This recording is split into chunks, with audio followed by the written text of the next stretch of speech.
ನಮ್ಮ ಭಾಗದ ರಾಜಕೀಯವಾಗಿ, ಸಾಮಾಜಿಕವಾಗಿ, ಧಾರ್ಮಿಕವಾಗಿ ತಮ್ಮದೇ ಛಾಪನ್ನು ಮೂಡಿಸಿದಂಥ ಮುದ್ನಾಳ್ ಮನೆತನದ ಮಾನ್ಯ ಮಾಜಿ ಶಾಸಕರಂತ ವೆಂಕಟರೆಡ್ಡಿಗೌಡರು ಮುದ್ನಾಳ್ರವರು ಶಿವಾಧೀನರಾದರು ಅಂತ ತಿಳ್ಕೊಂಡು ಕೇಳಿ ಮನಸ್ಸಿಗೆ ಬಹಳ ಖೇದ ಆಯಿತು.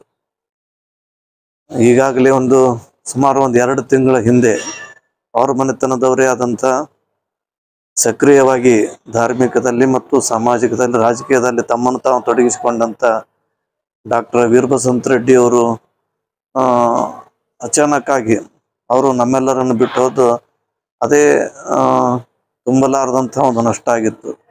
ಅವರ ಅಗಲಿಕೆಯಿಂದ ಇನ್ನೂ ಸರಿಪಡಿಸಿಕೊಳ್ಬೇಕೆನ್ನತಕ್ಕಂಥ ಮನೋಸ್ಥೈರ್ಯದಲ್ಲಿರುವಂಥ ಅವ್ರ ಮನೆತನದವರಿಗೆ ಮತ್ತು ಅವ್ರ ಹಿಂಬಾಲಕರಿಗೆ 2 ತಿಂಗಳಲ್ಲಿ ಮತ್ತು ವೆಂಕಟರೆಡ್ಡಿ ಗೌಡರ ನಿಧನ ಮನಸ್ಸಿಗೆ ಬಹಳ ಆಘಾತವನ್ನುಂಟು ಮಾಡಿದೆ.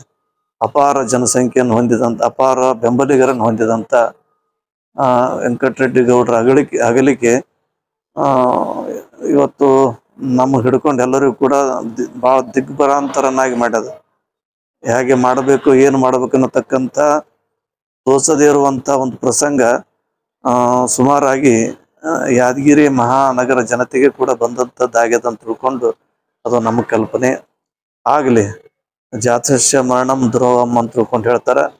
ಮರಣಕ್ಕೂ ಯಾರು ಸರಿಸಾಟಿ ಅಲ್ಲ, ದೊಡ್ಡವರು ಸಣ್ಣವರು ಮತ್ತೊಬ್ಬರು ಬಗೆದು ಹೋಗಲೇಬೇಕು.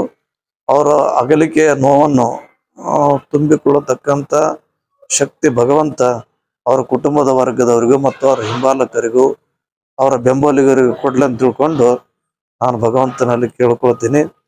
ಮತ್ತು ನಾಳಿನ ದಿನ ಈಗಾಗಲೇ ಅವರ ಮನೆತನದವರೊಂದಿಗೆ ರಾಚನಗೌಡರು, ಮಹೇಶ್ ಗೌಡರು ಮತ್ತೆಲ್ಲರನ್ನು ಕೂಡ್ಕೊಂಡು ಪೂಜ್ಯ ಹೆಡಿಗೆಮದ್ರೆ ಸ್ವಾಮಿಗಳವರೊಂದಿಗೆ ಮಾತಾಡ್ಕೊಂಡು ಎಲ್ಲ ಹಿರಿಯರನ್ನು ಕೂಡ್ಕೊಂಡು ಅವರ ಅಂತ್ಯಕ್ರಿಯೆಗಳಿಗೆ ಏನೇನು ವ್ಯವಸ್ಥೆ ಮಾಡಬೇಕು, ಅದರ ವಿಧಿವಿಧಾನಗಳೇನು, ಅದರ ಬಗ್ಗೆ ಪೂರ್ವ ಸಿದ್ಧತೆಗಾಗಿ ಎಲ್ಲರೂ ಈಗಾಗಲೇ ಕೂಡ್ಕೊಂಡಂಥದ್ದಾಗ್ಯದ.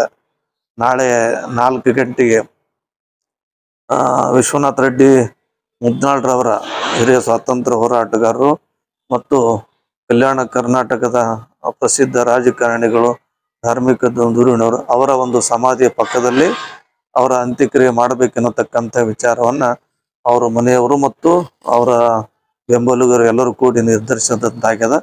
ಅದರ ರೀತಿ ರಿವಾಜುಗಳನ್ನು ಮುಂದೆ ನಮ್ಮ ಹೆಡಿಗೆಮದ್ರೆ ಸ್ವಾಮಿಗಳು ಮಾತಾಡ್ತಾರ, ಕೇಳ್ಕೊ.